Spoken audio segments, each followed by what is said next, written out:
മലയാള സാഹിത്യ ചരിത്രത്തിൽ തന്നെ ഒരു പ്രകാശഗോപുരമായി ഖസാക്കിന്റെ ഇതിഹാസം നിലകൊള്ളുന്നു. അടുത്ത കുറേ വർഷങ്ങളിലും ഈ നോവലിന്റെ സ്ഥാനം അനിഷേധ്യമായിരിക്കുകയും ചെയ്യും.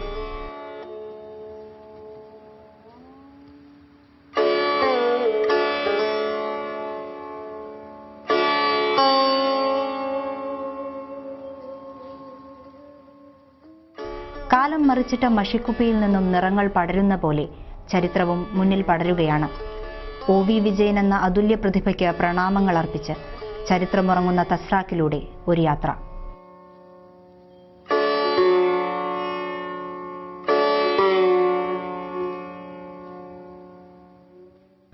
OV വിജയൻ, സമാനതകളില്ലാത്ത പ്രതിഭയുടെ നാമധേയം. ഭാരതത്തിന്റെ സർഗചിന്തയ്ക്ക് കേരളത്തിന്റെ സംഭാവന.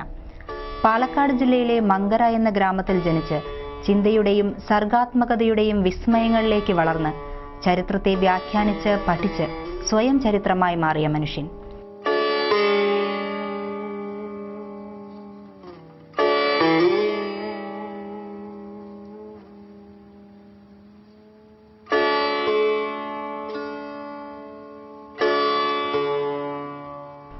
ഖസാക്കിന്റെ ഇതിഹാസം എന്ന നോവലിലൂടെ പാലക്കാടിനെ വിശ്വസാഹിത്യത്തിന്റെ നെറുകയിലെത്തിച്ച് മലയാളത്തിന് അഭിമാനമായി മാറിയ മനുഷ്യൻ. പാലക്കാടിലെ തസ്രാക്ക് എന്ന കൊച്ചു ഗ്രാമത്തെ വായനക്കാരുടെ ഹൃദയത്തിൽ പ്രതിഷ്ഠിക്കുമ്പോൾ വിജയൻ ഒരിക്കലും കരുതിയിരിക്കില്ല തന്റെ പേനത്തുമ്പിൽ വിരിഞ്ഞ ഖസാക്കിന്റെ ഇതിഹാസം തന്നെ ഒരു ഇതിഹാസ പുരുഷനാക്കി മാറ്റുമെന്ന്.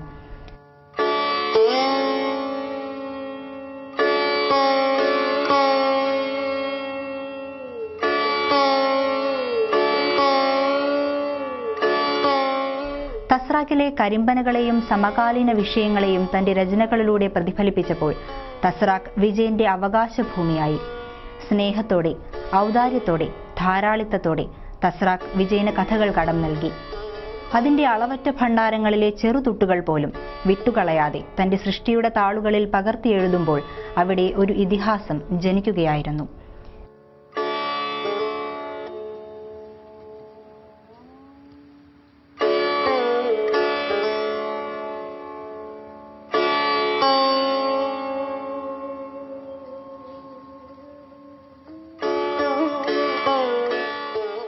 രവി ബസ്സിറങ്ങിയ കൂമൻകാവ് ജംഗ്ഷൻ, രവി ആഴ്ന്നുകിടന്ന അറബിക്കുളം, രവിയുടെ വാസസ്ഥലമായ ഞാറ്റുപുര തുടങ്ങിയവ ഇന്നും കാലത്തിന്റെ കയ്യൊപ്പ് മായ്ക്കാതെ അതേപടി തസ്രാക്കിൽ നിലകൊള്ളുന്നു. ഓർമ്മകളുടെ, ചരിത്രത്തിന്റെ ഭാണ്ഡവും പേറി.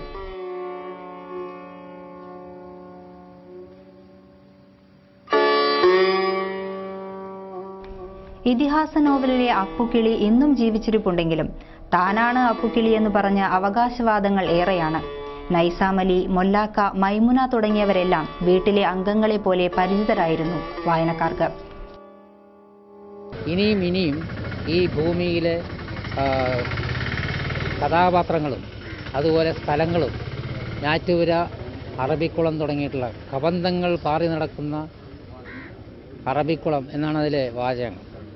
അതേപോലെ ഞാറ്റുപുര, ഇതൊക്കെ പ്രതീകങ്ങളായി കഥാപാത്രങ്ങളായി വന്നിട്ടുള്ള മൈമുനിയും അതുപോലെ മൊല്ലാക്കയും അങ്ങനെ കുറേ അപ്പുക്കിളി തുടങ്ങി ഒരുപാട് കഥാപാത്രങ്ങൾ ഇവിടെ ജീവിക്കുകയാണ്. ഇപ്പോഴും പല ആളുകളും ഞാനാണ് മൈമുനിയുടെ പേരക്കുട്ടി, അല്ലെങ്കിൽ ഞാനാണ് മൈമുനിയുടെ മകൻ എന്നൊക്കെ പറയുന്ന ഒരുപാട് കഥാപാത്രങ്ങൾ ഇവിടെയുണ്ട്.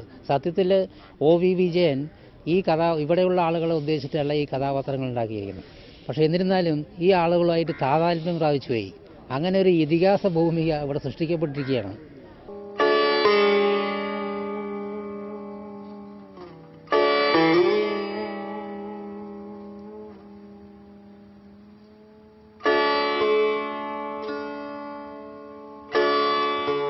കാലത്തിന്റെ കുത്തൊഴുക്കിൽപ്പെട്ട് തസ്രാക്കിലെ സ്മാരകങ്ങൾക്ക് ഉലച്ചിൽ സംഭവിച്ചപ്പോൾ OV വിജയനെയും തസ്രാക്കിനെയും സ്നേഹിക്കുന്ന ഒരു കൂട്ടം ആളുകൾ ഇതിഹാസ ഭൂമിയുടെ സംരക്ഷണത്തിനായി മുന്നോട്ട് വന്നു. പിന്നീട് ഈ കൂട്ടായ്മ ഒരു സംഘടനയായി വളർന്നു, OV വിജയൻ സ്മാരക സമിതി. അങ്ങനെ മലയാളത്തിന്റെ പ്രിയങ്കരനായ എഴുത്തുകാരന് എഴുത്തിന്റെ ഭൂമികയായ തസ്രാക്കിൽ ഒരു സ്മാരക സമുച്ചയം ഉയരുകയായി.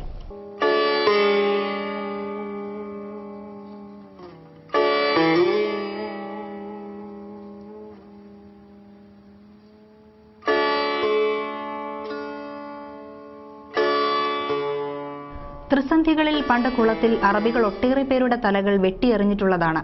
അങ്ങനെയാണ് അറബിക്കുളം എന്ന പേര് വന്നത്. നിലാവു നിറഞ്ഞ രാത്രികളിൽ കബന്ധങ്ങൾ അറബിക്കുളത്തിൽ നീരാടാറുണ്ട്.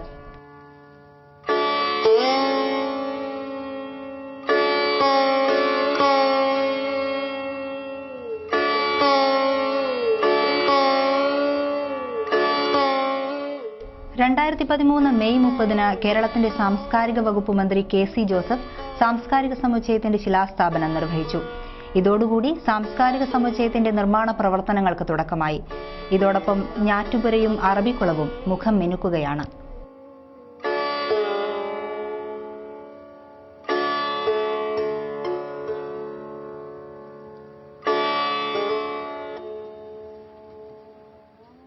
രജനിയുടെ ഓളങ്ങൾ അലതല്ലിയ തസ്രാക്കിലെ അറബിക്കുളത്തിലും ഇനി ഓളങ്ങൾ ഉയരും.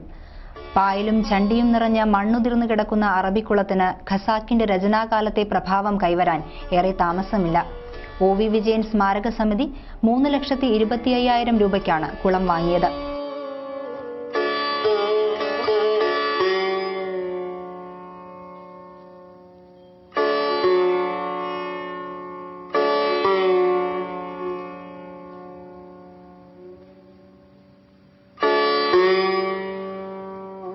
ഞാറ്റുപുരയുടെയും കുളത്തിന്റെയും പുനരുദ്ധാരണമാണ് ലക്ഷ്യം.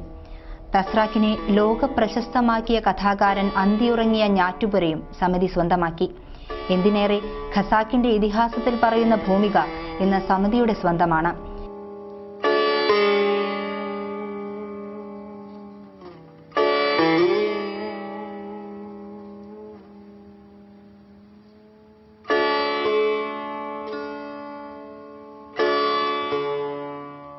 ഞാറ്റുപുരയും കിണറുമടങ്ങുന്ന 37 സെന്റ് ഭൂമിക്കായി 32,20,000 രൂപ ചിലവഴിച്ചു. ഈ ഭൂമിയിൽ ഇനി OV വിജയൻ സ്മാരക സാംസ്കാരിക സമുച്ചയം ഉയരും.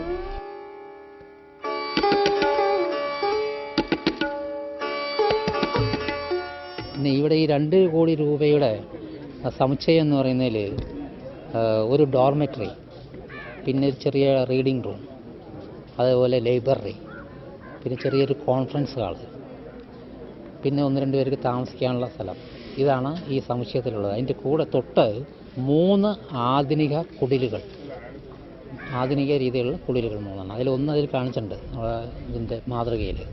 അങ്ങനെയുള്ള 3 അത് അവിടെ ഉണ്ടാവും. ഇത്രയാണ് അതിൻ്റെ സംഗതികളുള്ളത്.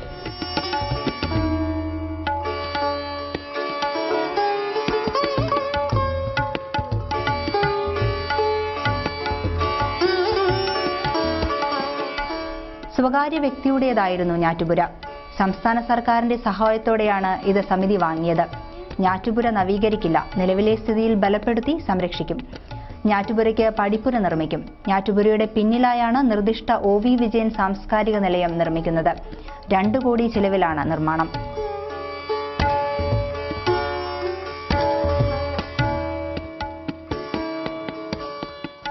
ഞാറ്റുപുരയുടെ പിന്നിലുള്ള ജലസമൃദ്ധമായ കിണർ അറ്റകുറ്റപ്പണി നടത്തി ചുറ്റുമതിൽ പണിതു. ഞാറ്റുപുരയുടെ സമീപത്തു കൂടിയാണ് സാംസ്കാരിക സമുച്ചയത്തിലേക്കുള്ള പാത.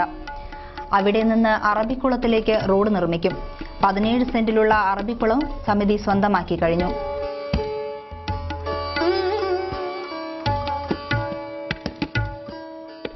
ഞാറ്റുപുരയും ഭൂമിയും കുളവും വാങ്ങുന്നതിനായി 2 ഗഡുക്കളായി സർക്കാർ 71 ലക്ഷം രൂപ അനുവദിച്ചു. ഇതിൽ 52.5 ലക്ഷം ചിലവഴിച്ചു. അവശേഷിക്കുന്ന 18.5 ലക്ഷത്തോടൊപ്പം MP ഫണ്ട്, MLA ഫണ്ടുകളും മറ്റു തുകയും സമാഹരിച്ചു വേണം സാംസ്കാരിക സമുച്ചയം യാഥാർത്ഥ്യമാക്കാൻ.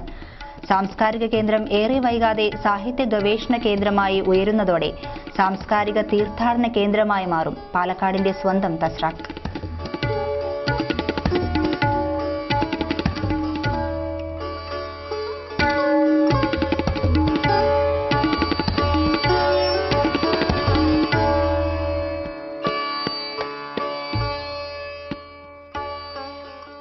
കൂമൻകാവിൽ ബസ് ചെന്ന് നിന്നപ്പോൾ ആ സ്ഥലം രവിക്ക് അപരിചിതമായി തോന്നിയില്ല എന്ന് തുടങ്ങുന്നു ഖസാക്കിന്റെ ഇതിഹാസം.